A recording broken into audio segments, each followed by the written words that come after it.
Europe, Africa, and America from 1400 to 1900. We will be discussing the Atlantic world and Atlantic world history, and we will mostly be discovering the people of Europe, the people of Africa, and the Native Americans in the Americas and their interconnected exchanges, mostly as a part of the Columbian Exchange, as well as the unfortunate Atlantic slave trade. In 1942, Christopher Columbus sailed the ocean blue. This is an understatement of just how important Columbus was to the history of mankind, not to mention that colors do not exist apart from our sense perception apparatus.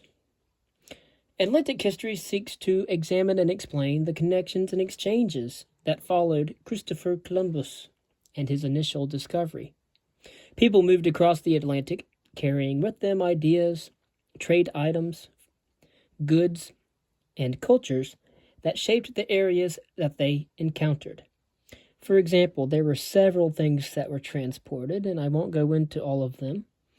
3 of them would be diseases, many diseases, when it moved across the Atlantic.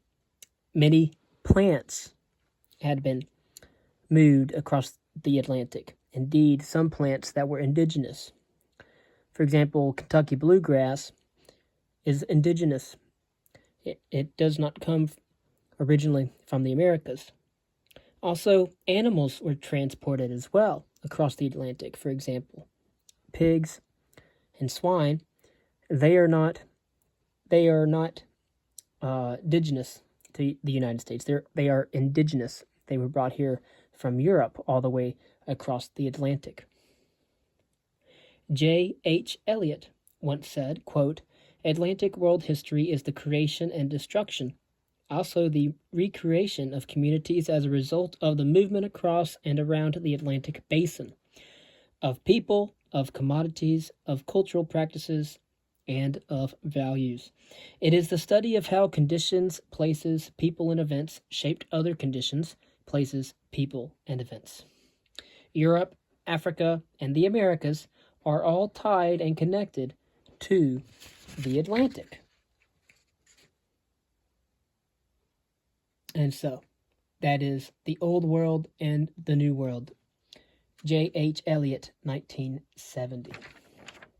And indeed, this Atlantic world context includes political, economical, social, and cultural exchanges.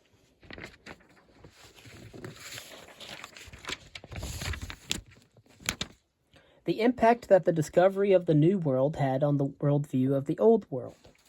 Cortez's conquering of the Aztecs in the early 16th century received more prominent attention than Columbus's discoveries in 1492.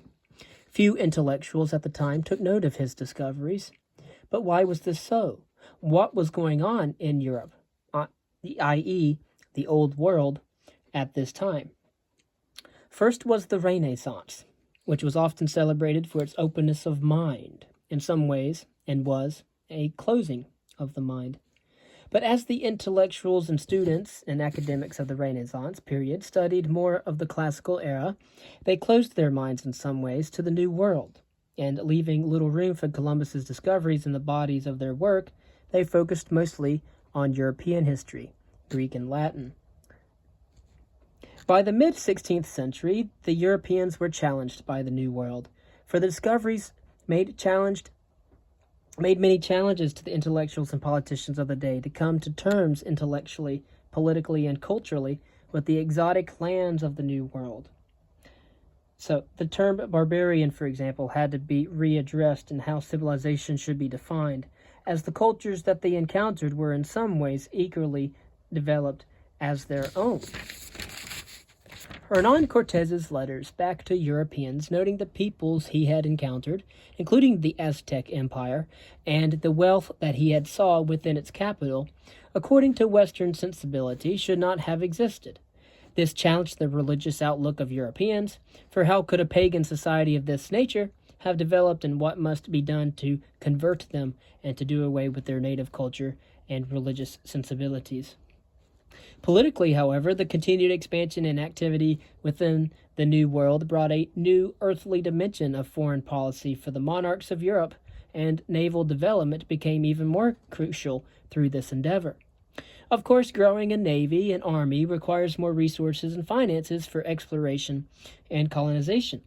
So these developments took center stage throughout the 16th century, and as these efforts took center focus, the European political bureaucracies also developed. The vast influx of gold and silver made the monarchs wealthy, creating a political imbalance in Europe as Spain rose to prominence. Later it would be the English. The erotic, or rather exotic, newness of the New World challenged the intellectual and theological views of many Europeans, for they now needed to create space between their theological and cosmological explanations of this New World, for the science books of that time reflect these changing sensibilities.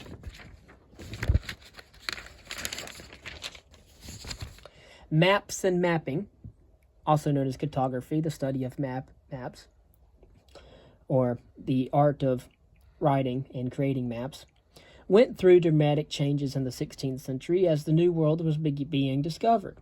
Maps became further developed, they became more intricate and accurate, and for the most part were more accurate as new discoveries were made. We see this in 17th to 18th century maps, for example.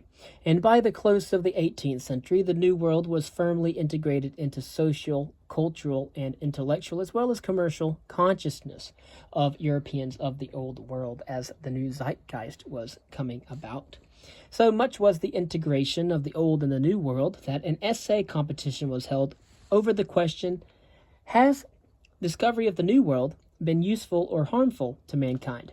To which many in Paris and France answered by submitted subscription. And many of the responses focused on increased government expenditure and the opening of new trade. Both were seen as positive and negative. Alfred Crosby, in his 1978 book, emphasized the exchanges that took place between the Old and New Worlds. And this is extremely important, particularly the intellectual exchanges that occurred. The book's title that Alfred Crosby wrote was called The Columbian Exchange. In and during Columbian exchanges, smallpox decimated natives of the Americas. Crosby also wrote of diseases that the natives exchanged to the Europeans that would then return to the Old World carrying those diseases with them. Plants were also exchanged, i.e. bluegrass, Poa pratensis is the name for that, and the Taraxacum of the Asteraceae family, and that's known as dandelions or weeds that are commonly found in people's backyards.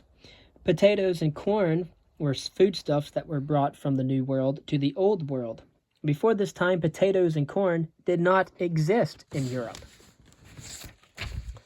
Animals were also brought to the Americas from Europe as well. Think about horses. We've already mentioned pigs, but rabbits as well. An important part of discovering the New World was that it challenged Europeans of the Old World, and also the Native Americans of the New World, to re-examine their mental and physical worlds.